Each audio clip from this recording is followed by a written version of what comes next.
Welcome guys, myself is Himanshu Khanpara. We are studying our BSc SEM 3 physics subject.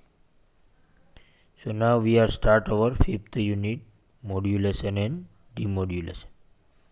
In this unit we are studying modulation. So now next we are studying our topic is type of modulation, which is the one type of modulation. So now we are studying the modulation types. So we know that the modulation is the process of changing the amplitude or frequency or phase of a carrier wave in accordance with the intensity of the signal. કે જે આપણે modulation કરીએ છીએ એમાં એમ્પ્લિટ્યૂડમાં જે change આવે છે એ કોના અકોર્ડિંગલી આવે છે, તો એમાં આપણે જે ઇનપુટમાં જે સિગ્નલ આપીએ છીએ એના ફ્રીક્વન્સી અને ફેઝના આધારે કેરિયર વેવના એમ્પ્લિટ્યૂડમાં ચેન્જ આવે છે. તો આમાં આપણને જે સિગ્નલમાં ચેન્જ આવે છે એ કેરિયર વેવના એમ્પ્લિટ્યૂડમાં ચેન્જ આવશે, ફ્રીક્વન્સીમાં એઝ ઇટ ઇઝ રહેશે, એમાં કોઈ ફેરફાર થશે નહીં.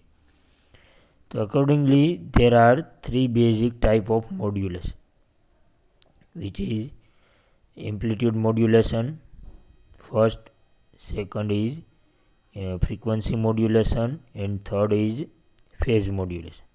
So these three type of modulation process. તો આપણને આમાં જે એમ્પ્લિટ્યૂડ મોડ્યુલેશન આપેલું છે તેમાં આપણે નામ ઉપરથી કહી શકીએ એમાં એમ્પ્લિટ્યૂડમાં ચેન્જ આવે છે. પછી બીજું છે એ ફ્રીક્વન્સી મોડ્યુલેશન, તેમાં ફ્રીક્વન્સીમાં ચેન્જ આવે છે. અને ત્રીજું છે એ ફેઝ મોડ્યુલેશન, તેમાં એના વેવના ફેઝમાં એમાં ચેન્જ આવે છે. તો આ મુખ્ય ત્રણ જે મોડ્યુલેશન જોવા મળે છે. તો આમાં આપણે ફર્સ્ટ ઓફ જોવાનું છે એમ્પ્લિટ્યૂડ મોડ્યુલેશન.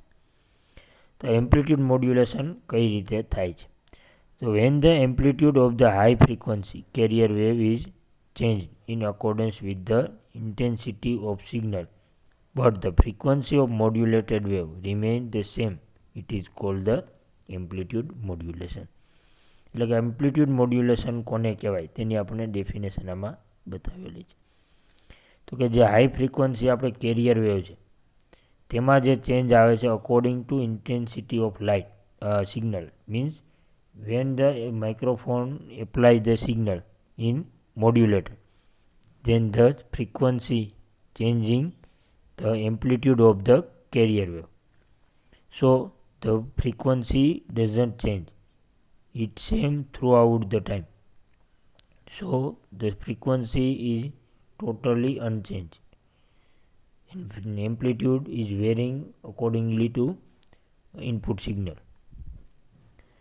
તો આપણે કેરિયર વેવ અને જે સિગ્નલ આપેલું છે તેમાં ઇનપુટ સિગ્નલમાં આપણને કઈ રીતે એમાં ડિફરન્સ જોવા મળે છે તે આપણે હવે આગળ જોવાનું છે.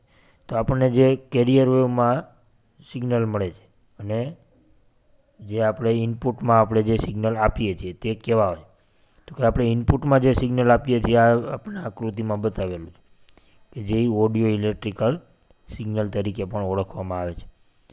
તેને આપણે ઇનપુટ વેવ તરીકે લેશું અને બીજું છે એ કેરિયર વેવ તરીકે. તો આ ઇનપુટ વેવમાં જે આપણને એપ્લાય કરવાનું છે એ કંઈક આ રીતનું જોવા મળે છે. તેમાં આપણે સાઇનુસોઇડલ વેવ જોવા મળે છે જે આપણે ઓડિયો સિગ્નલમાંથી આપણે માઇક્રોફોનમાંથી આપણને મળે છે. અને second is the carrier wave signal કે જે આપણને ઓસિલેટરમાંથી મળશે. હવે આ કેરિયર વેવ સિગ્નલ છે એ જ્યારે આપણે એપ્લાય કરીએ છીએ મોડ્યુલેટરમાં ત્યારે આપણે એની ફ્રીક્વન્સી અને એનું એમ્પ્લિટ્યૂડ બંને કોન્સ્ટન્ટ હશે, એમાં કોઈ ચેન્જ આવતો નથી થ્રુઆઉટ ધ ટાઈમ, એમાં ક્યાંય ચેન્જ કરવાનો નથી, એમાં ફ્રીક્વન્સી અને એમ્પ્લિટ્યૂડ બંને કોન્સ્ટન્ટ રહેશે. અને પછી આપણે જે ઇનપુટ જે આપીએ છીએ એમના ફ્રીક્વન્સીના આધારે જે આપણા કેરિયર વેવ ઉપર જે ઇફેક્ટ આવે છે એ આપણે ઓબ્ઝર્વ કરવાની છે.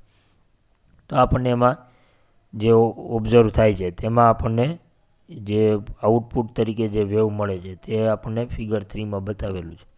એ પ્રમાણેનો આપણને આઉટપુટ વેવ મળશે જેમાં એમ્પ્લિટ્યૂડ એનો ચેન્જ થાય છે. એમાં આપણે જોઈ શકાય છે કે એનો એમ્પ્લિટ્યૂડ છે એ પહેલાં મેક્સિમમ છે, પછી તે ડિક્રીઝ થતો થતો મિનિમમ થાય છે અને પછી પાછો તે ઇન્ક્રીઝ થવાનું સ્ટાર્ટ થાય છે અને પછી મેક્સિમમ થાય છે. આ રીતે સાયકલ ચાલ્યા કરે છે. તેમાં મેક્સિમમ અને મિનિમમ એમ્પ્લિટ્યૂડ થાય છે, પણ એની ફ્રીક્વન્સીમાં કોઈ એમાં ચેન્જ આવતો નથી. Frequency as it is same રહે છે.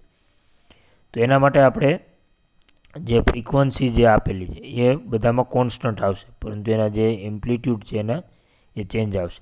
અને એમાં આજે આપણે કેલ્ક્યુલેશન કરશું ત્યારે એમાં આપણે જોશું કે એમ મોડ્યુલેશન વેવ આવે છે તેના જે કેલ્ક્યુલેશન છે એના પેરામીટર શોધશું, ત્યારે એમાં આપણે મેક્સિમમ એમ્પ્લિટ્યૂડ અને મિનિમમ એમ્પ્લિટ્યૂડનો આપણે ઉપયોગ કરી અને આ કેલ્ક્યુલેશન કરવાની થશે. એટલે એનો આપણે જે કેલ્ક્યુલેશનમાં ઉપયોગ થાય છે એ મિનિમમ એમ્પ્લિટ્યૂડ અને મેક્સિમમ એમ્પ્લિટ્યૂડના જે આપણે ફિગર મળે છે તેનો આપણે ઉપયોગ કેલ્ક્યુલેશનમાં આગળ આવશે. તો હવે આપણે આગળ આ જે એમ્પ્લિટ્યૂડ મોડ્યુલેશન થાય છે એ કઈ રીતે થાય છે અને એ કઈ રીતે વર્ક કરે છે એ પણ આપણે જોવાનું છે. એમાં હવે આપણે આગળ જે amplitude of the carrier wave changes according to intensity of signal, એટલે કે જે આપણે સિગ્નલની ઇન્ટેન્સિટી હોય છે એના અકોર્ડિંગલી આ ચેન્જ આવે છે carrier વેવના એમ્પ્લિટ્યૂડમાં. The amplitude varies of wave is according to signal frequency fx, એટલે કે જે આપણે સિગ્નલની ફ્રીક્વન્સી છે તેના આધારે આપણને કેરિયર વેવના એમ્પ્લિટ્યૂડમાં ચેન્જ આવે છે. The frequency of the amplitude modulated wave remains the same, એટલે કે એના ફ્રીક્વન્સીમાં કોઈ ચેન્જ આવતો નથી, એને ખાલી આપણે એમ્પ્લિટ્યૂડમાં વેરિએશન આવે છે. તો આપણે આના માટે એમ્પ્લિટ્યૂડ મોડ્યુલેશન માટે આપણે આગળ જોયું તો કોઈ પણ મોડ્યુલેશન કરવા માટે આપણે મોડ્યુલેટરની જરૂર પડે. તો આના માટે આપણે ટ્રાન્ઝિસ્ટર એમ્પ્લિટ્યૂડ મોડ્યુલેટરનો આપણે ઉપયોગ કરીએ છીએ, જેમાં એક ટ્રાન્ઝિસ્ટરનો ઉપયોગ થાય છે. એનો યુઝ કરીને આપણે કઈ રીતે એમ્પ્લિટ્યૂડ મોડ્યુલેશન કરી શકાય તે આપણે જોવાનું છે. તો in this figure we show the circuit of the AM modulator. It contain common emitter amplifier having a voltage gain is A. Voltage gain and common emitter, which is very important thing. So in figure we show the carrier wave and one is the signal wave. Two type of wave are applied in this figure. So first of all we apply the carrier wave in oscillator first, and then we second is the our audio signal which is applied by oscillator 2. Now it is applied when the signal is applied at a common emitter. Both are signal is combined at a transistor and then superimpose and we get our final output. So this is the process of the modulation. In this figure we show the basically 5 resistors and 3 capacitors and one transistor are using in this circuit. And the two type of oscillator, one for carrier wave and second is the for audio wave. So now two oscillator are using in this circuit, and then we get our finally amplitude modulated wave. So now we get our finally wave is the amplitude modulation. તેમાં આપણે જોઈ શકાય છે કે જે wave આપણને આઉટપુટમાં મળે છે એમાં પણ આપણને એમ્પ્લિટ્યૂડમાં ચેન્જ જોવા મળે છે, પરંતુ એની ફ્રીક્વન્સીમાં કોઈ ચેન્જ જોવા મળતો નથી. થ્રુ આઉટ ટાઈમ બધે સેમ જ રહે છે. તો આપણે આગળ હવે આ એમ્પ્લિટ્યૂડ મોડ્યુલેશન કઈ રીતે વર્ક કરે છે તે આપણે જોવાનું છે. તો the carrier wave CE is applied at a input of amplifier, કે જે આપણે કેરિયર સિગ્નલ છે એ ક્યાં એપ્લાય કરવાનું છે તો કે એમ્પ્લીફાયરના ઇનપુટમાં. And modulating signal is CS is applied at emitter resistor circuit. તો આપણે આમાં જે કેરિયર સિગ્નલ છે એ એમ્પ્લીફાયરના ઇનપુટમાં એપ્લાય કરવાનું છે અને બીજું જે આપણું જે ઓડિયો સિગ્નલ છે તે આપણે એમિટર રેઝિસ્ટન્સમાં એપ્લાય કરવાનું છે. The amplifier circuit amplifies the carrier by factor A so that the output is AEC, એટલે કે જે આપણને આઉટપુટમાં જે મળે છે એ આપણને વોલ્ટેજ ગેઇન એ મળશે. Since the modulating signal is a part of biasing circuit, it process low frequency variation in emitter circuit. એટલે કે આપણને જે મોડ્યુલેશન થાય છે એમાં આપણે બાયસિંગ માટે કોમન એમીટર વાપરીએ છીએ. તો એમાં આપણે શું કામે કોમન એમીટર વાપરવામાં આવે છે, તો કે એના જે ફ્રીક્વન્સી છે એમાં વેરિએશન આપણે ઓછું આવે છે, એટલા માટે આપણને કોમન એમીટર સર્કિટ વાપરવામાં આવે છે. The circuit is process the change of gain A by modulating signal, જેના વડે આપણે એ જેટલું મોડ્યુલેશન ગેઇન મેળવી શકીએ. As a result, amplitude circuit amplifies the carrier by factor A so that output is AEC. એટલે કે જે આપણને આઉટપુટ ફેક્ટર જે મળે છે એ તે આપણને આનું રિઝલ્ટ મળશે, એનો ગેન આવશે અને એનું કઈ રીતના આપણા પેરામીટર છે એ આપણે આગળ કેલ્ક્યુલેશનમાં એનો ઉપયોગ આવશે. In this way the amplitude modulated output is obtain across RL, કે જે ફિગરમાં આપણને RL આપણને જે આઉટર લોડ આપેલો છે તે આપણે લોડ રજિસ્ટરમાં આપણે એનો આઉટપુટ મેળવી શકીએ છીએ, અને ત્યાંથી આપણને આ એમ્પ્લિટ્યુડ મોડ્યુલેટેડ વેવ આઉટપુટ તરીકે મળશે. It may be noted that the carrier signal should not insufficient the voltage gain A. Only modulating signal should do this.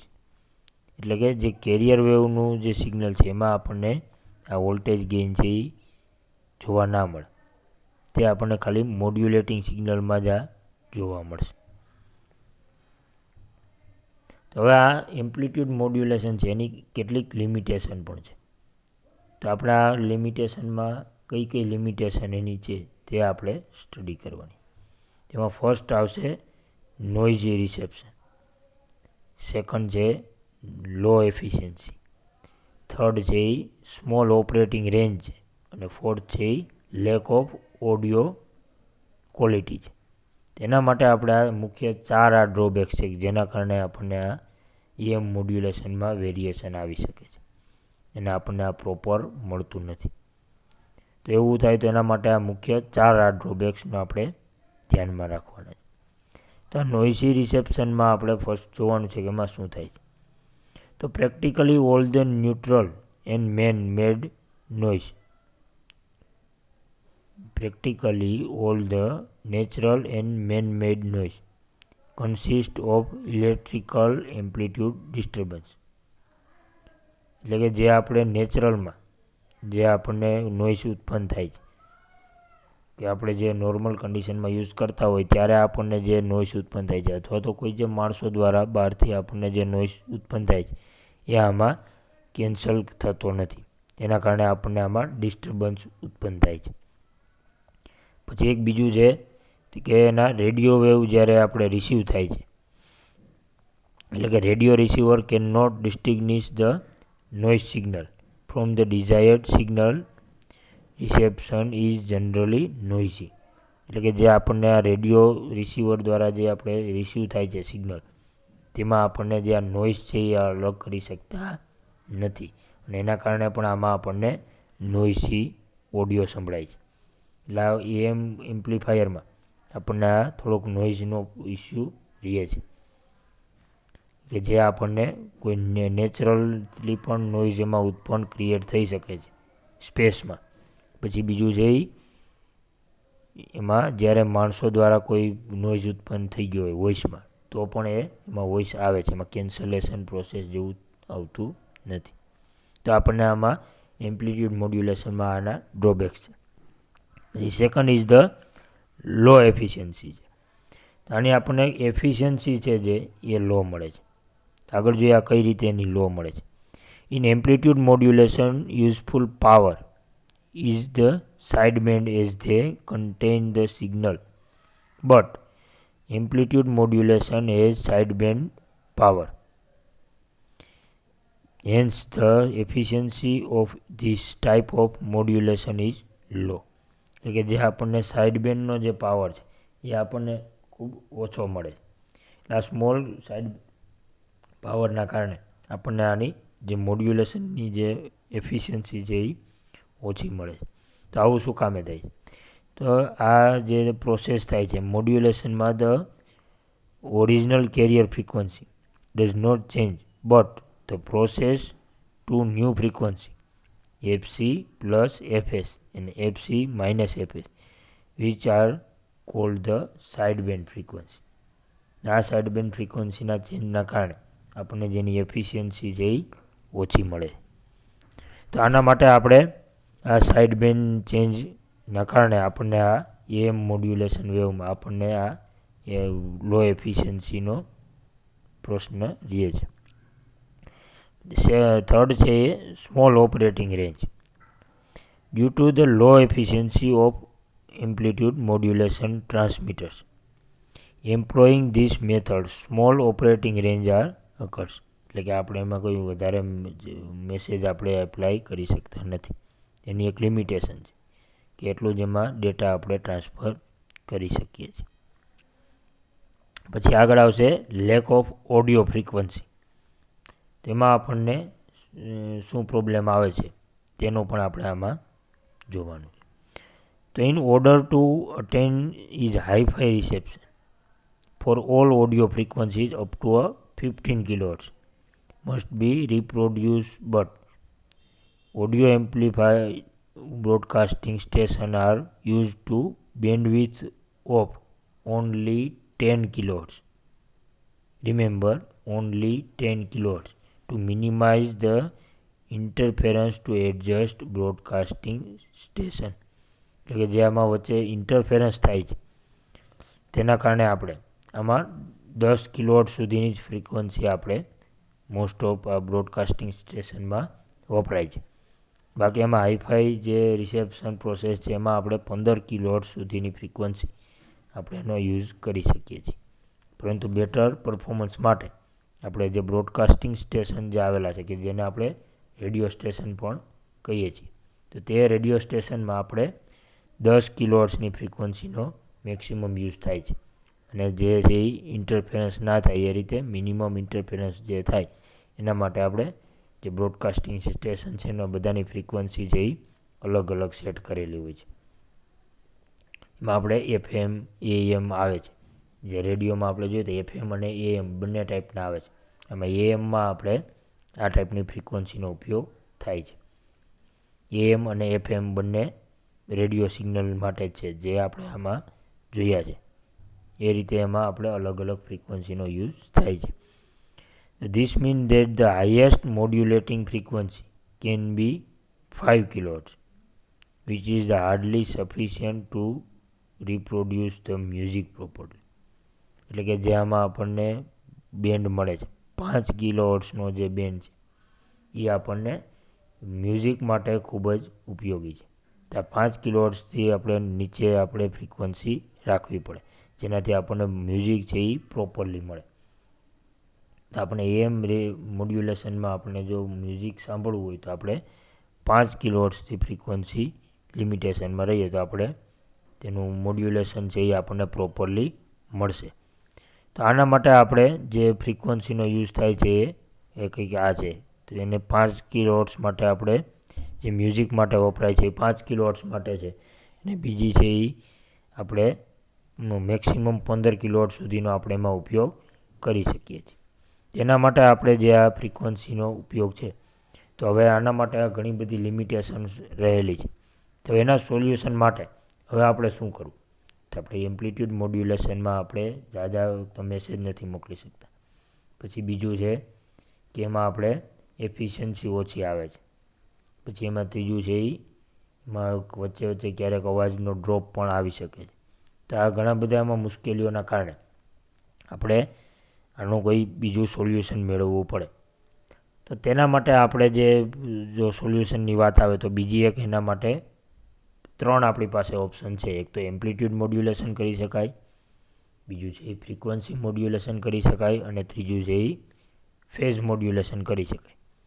તો આના માટે આપણે બીજો ઓપ્શનમાં જોઈએ તો આપણે એમાં શું ચેન્જ છે.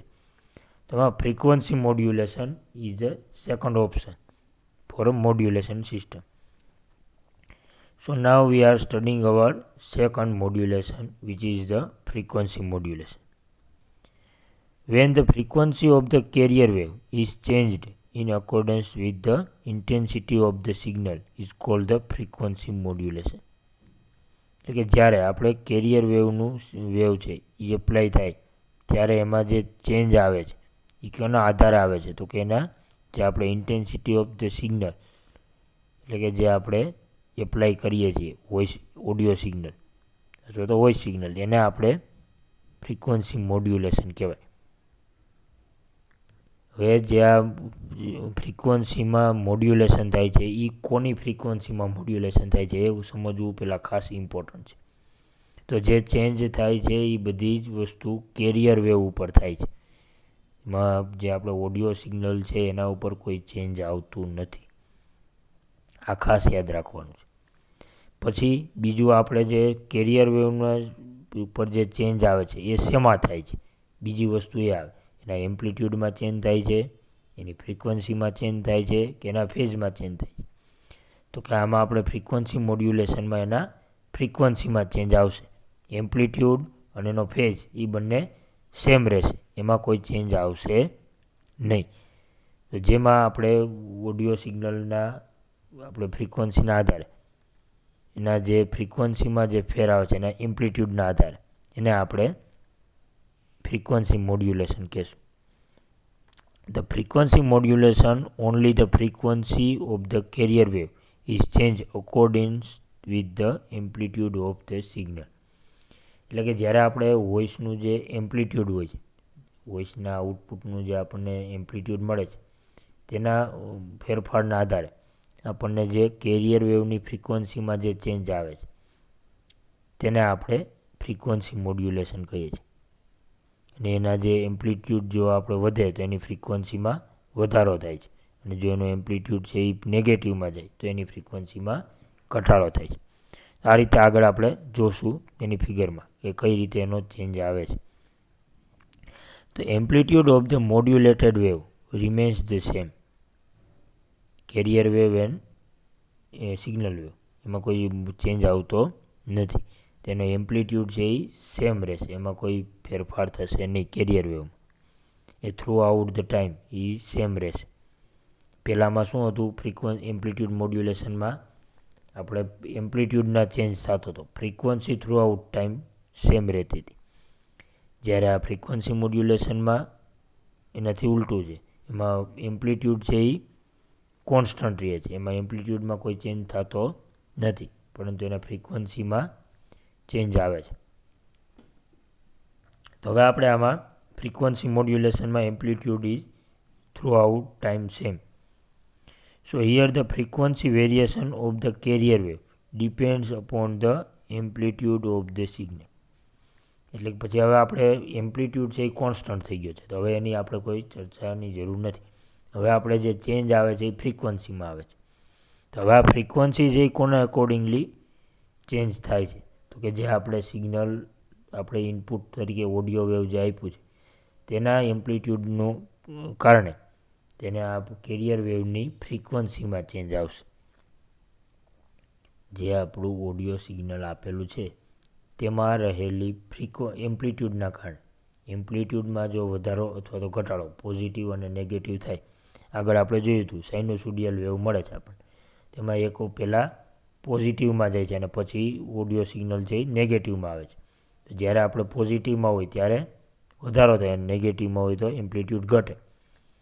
તો હવે આપણને જે આ એમ્પ્લિટ્યૂડમાં જે વધારો અથવા તો ઘટાડો થાય છે તેના આધારે જે કેરિયર વેવની ફ્રીક્વન્સીમાં ચેન્જ થાય છે તેને આપણે આ મોડ્યુલેશનમાં એનો સમાવેશ કરવામાં આવ્યો છે. તો એમાં આપણે જ્યારે જોઈએ તો એમાં આપણે ફર્સ્ટ આપણે ફિગરમાં આપેલું છે કે એ છે એ આપણું ઓડિયો સિગ્નલ છે જે સાઇનોસોડિયલ વેવમાં આપણને બતાવેલું છે. ફિગરમાં આપણને A, B, C, D, E, F અને G આ આપણને એનું સિગ્નલ આપેલું છે અને એના અકોર્ડિંગલી એના પોઈન્ટ આપેલા છે. તો જે આપણને માઇકમાંથી જે સિગ્નલ મળે છે એ આપણને સાઇનોસોડિયલ વેવ મળશે. તો as shown figure 1 we have the signal voltage is 0. at point A, C, E and G. તો આપણને જ્યારે આ સિગ્નલ આપેલું છે એમાં આપણે ફિગરમાં જુઓ, એમાં પોઈન્ટ એ ઉપર, પછી પોઈન્ટ સી, પોઈન્ટ ઈ અને પોઈન્ટ જી, ત્યાં જુઓ એમાં એનું કોઈ સિગ્નલમાં એમ્પ્લિટ્યૂડ છે નહીં, ત્યાં 0 છે. આ 4 પોઈન્ટ ઉપર એમ્પ્લિટ્યૂડ આપણને 0 મળશે. ફ્રીક્વન્સી હશે પણ એમ્પ્લિટ્યૂડ એમાં 0 હશે, એટલે કે એનો વોલ્ટેજ છે એ આપણને 0 મળશે. તો હવે એમાં આપણે કેરિયર ફ્રીક્વન્સી ઇઝ અનચેન્જ. જ્યારે આપણે આ ફ્રીક્વન્સી એમ્પ્લિટ્યૂડ 0 આવશે તે પોઈન્ટે એની ફ્રીક્વન્સીમાં કોઈ ચેન્જ આવશે નહીં. જે પણ કેરિયર વેવની ફ્રીક્વન્સી છે એ જ ફ્રીક્વન્સી રહેશે. પરંતુ જ્યારે આપણે સિગ્નલ છે એ એથી બી તરફ જશે, એટલે કે એમાં પોઝિટિવ ગેઇન હશે ત્યારે તેમાં, અને જ્યારે નેગેટિવમાં આવશે ત્યારે એમાં ચેન્જ આવશે. પરંતુ જ્યારે આ લાઇન ઉપર જ્યારે સિગ્નલ હશે ત્યારે એમાં કોઈ ચેન્જ આવશે નહીં. એ કેરિયર વેવના સિગ્નલ જેટલી જ ફ્રીક્વન્સી એમાં રહેશે. When the signal approach its positive peak at a point B in the F, the carrier frequency is increased to maximum as shown in figure above and space cycle. તો આપણે જ્યારે આગળ જોશું એની figure, એમાં આપણને જ્યારે બી એ તરફથી લઈને બી અને પાછું બીજું પોઈન્ટ છે એ એફ, આ બંને પોઈન્ટ આગળ જે આપણને ફ્રીક્વન્સી છે એ મેક્સિમમ મળશે, એટલે કે તે ઇન્ક્રીઝડ હશે અને તે મેક્સિમમ થશે. કયા પોઈન્ટ આગળ? બી અને એફ આગળ. અને જ્યારે નીચે આવશે એટલે કે પોઈન્ટ ડી આગળ એ મિનિમમ હશે. એટલે આપણને આ બે પ્રકારે ફ્રીક્વન્સી જોવા મળશે. એ આગળ આપણે જોવાનું છે. તો આગળ આપણે આમાં જોઈએ તો આમાં જે કેરિયર વેવ જે આપણે આગળ પણ હતું અને આમાં ફિગરમાં પણ બતાવેલું છે કે એમાં આપણને કોઈ ચેન્જ છે નહીં. એ આપણને એનું એમ્પ્લિટ્યૂડ અને ફ્રીક્વન્સી છે એ throughout the time same રહેશે. જ્યાં સુધી આપણે મોડ્યુલેશન થશે ત્યાં સુધી એમાં કોઈ ચેન્જ આવશે નહીં. તો so the we are seen this figure 3. તો આમાં આપણે જોઈએ તો આમાં હમણાં ફ્રીક્વન્સીમાં ચેન્જ આવે છે, જોઈ શકાય છે. આમાં આપણે જે આગળના ભાગમાં જે ફ્રીક્વન્સી હાઈ છે, જ્યારે વચ્ચેના ભાગમાં જે ફ્રીક્વન્સી સ્લો થઈ જાય છે, જ્યારે વચ્ચે નીચે ડાઉનમાં આવે છે ત્યારે, અને છેલ્લે જે પાછી ફ્રીક્વન્સી હાઈ થઈ જાય છે. તો જ્યારે આપણે આ સાઇનોસોઇડલ વેવ હતું તેમાં આપણે જ્યારે હાઈ ફ્રીક્વન્સી હતી ત્યારે આપણને જે સિગ્નલ મળે છે તેમાં ફ્રીક્વન્સી હાઈ થઈ જાય છે. આગળ ઉપર આપણે જ્યારે બી પોઈન્ટ આગળ હતું ત્યારે મેક્સિમમ આપણને ફ્રીક્વન્સી મળે, પછી પાછા નીચેના ડી પોઈન્ટ આગળ મિનિમમ થાય છે અને ફરીથી પાછું એફ પોઈન્ટ ઉપર મેક્સિમમ થાય છે. એટલે આપણને એના અકોર્ડિંગલી આ ફ્રીક્વન્સી આમાં મળે છે. તો આપણને આમાં નીચે A B C D E F અને જી પોઈન્ટ આપેલા છે. જ્યાં આપણે બી પોઈન્ટ છે ત્યાં જુઓ તેમાં ત્યાં ફ્રીક્વન્સી મેક્સિમમ હશે, પછી પાછી ધીમે ધીમે ઘટતી જાય છે અને ડી પોઈન્ટ આગળ મિનિમમ ફ્રીક્વન્સી હશે, પછી પાછી ફ્રીક્વન્સી જે વધતી જાય છે અને એફ પોઈન્ટ ઉપર મેક્સિમમ થાય છે. However, during the negative peak, the signal at a point D, the carrier frequency is reduced to minimum as shown in the widest space cycle. એટલે કે જ્યારે આપણને ફ્રીક્વન્સી લો મળે છે. હવે આ ફ્રીક્વન્સી હાઈ અને લો ક્યારે ખબર પડે? તેની વચ્ચેની અંતર ઉપરથી. એમાં જે ફ્રીક્વન્સી હાઈ છે કે લો, ઓછું અંતર હોય તો એ ફ્રીક્વન્સી હાઈ હોય, અને જો વધારે અંતર હોય તો આપણને ફ્રીક્વન્સી છે એ લો જોવા મળે. બંને પીક વચ્ચેનું જે ડિસ્ટન્સ છે એ કેટલું છે એના ઉપરથી આપણે ફ્રીક્વન્સી હાઈ છે કે લો તે આપણે કહી શકીએ. અને એની ઊંચાઈ જે ઉપરથી આપણે શું કહી શકીએ? એના એમ્પ્લિટ્યૂડ કેટલું છે તે એના હાઇટ ઉપરથી આપણને ખબર પડશે. તો આ મુખ્યત્વે આ 3-4 વસ્તુ છે જે આપણે આ ફ્રીક્વન્સી મોડ્યુલેશનમાં ખાસ ધ્યાન રાખવાની છે. તો આપણે હવે આગળ એમાં મુખ્યના એડવાન્ટેજ ક્યાં ક્યાં છે? તો આપણે ફ્રીક્વન્સી મોડ્યુલેશનના મુખ્ય આપણે એડવાન્ટેજ ક્યાં ક્યાં છે જે આપણે એમ્પ્લિટ્યૂડ મોડ્યુલેશનમાં નહોતા મળતા? તો ઇટ ગીવ્સ ધ નોઇસલેસ રિસેપ્શન. એટલે કે પહેલો જ આપણો જે મેઇન પ્રોબ્લેમ છે કે જેમાં આપણે વોઇસ આવે છે. જ્યારે આપણે કમ્યુનિકેશન કરવામાં આવે ત્યારે એમાં વચ્ચે વોઇસ ક્રિએટ થાય છે, જે આમાં એફએમમાં આપણને વોઇસ ક્રિએટ થતો નથી અને આપણને વોઇસલેસ રિસેપ્શન જોવા મળે છે. પછી હવે આપણે આગળ જોઈએ તો હમણાં માટે આપણે શું થાય છે એનું કારણ છે એક કે એમાં એમ્પ્લિટ્યૂડ છે એ ચેન્જ થતો નથી. એના આધારે આપણને આ નોઇસલેસ કમ્યુનિકેશન સિસ્ટમ મળે છે. જ્યારે આપણે એમ્પ્લિટ્યૂડ મોડ્યુલેશનમાં જોયું હતું ત્યારે એમાં આપણને જે ઉપરનો પેલા એમ્પ્લિટ્યૂડ હતો એ ચેન્જ થતો હતો, એના કારણે આપણને એમાં વોઇસ ક્રિએટ જોવા મળતું હતું. તો આપણને આમાં પ્રશ્ન સોલ્વ થઈ ગયો. એમ્પ્લિટ્યૂડ છે એ કોન્સ્ટન્ટ આવે છે, તેમાં કોઈ ઇસ્યુ આવશે નહીં, તો એમાં નોઇસ પણ પાછો ક્રિએટ થશે નહીં. તો આ એક આપણો સૌથી મોટો ઇસ્યુ છે એ આમાં એફએમમાં સોલ્વ થઈ જાય છે. એટલે જ હવે આપણે એફએમ રેડિયો વાપરવામાં આવે છે. પહેલાંના સમયમાં એએમ રેડિયો વાપરવામાં આવતા હતા, પછી જ્યારે એફએમની શોધ થઈ પછી તે એફએમ ઉપર આવી ગયા છે. તો હવે આપણે આ એફએમ રેડિયોનું હજી પણ ઘણા સમય વાપરીએ છીએ.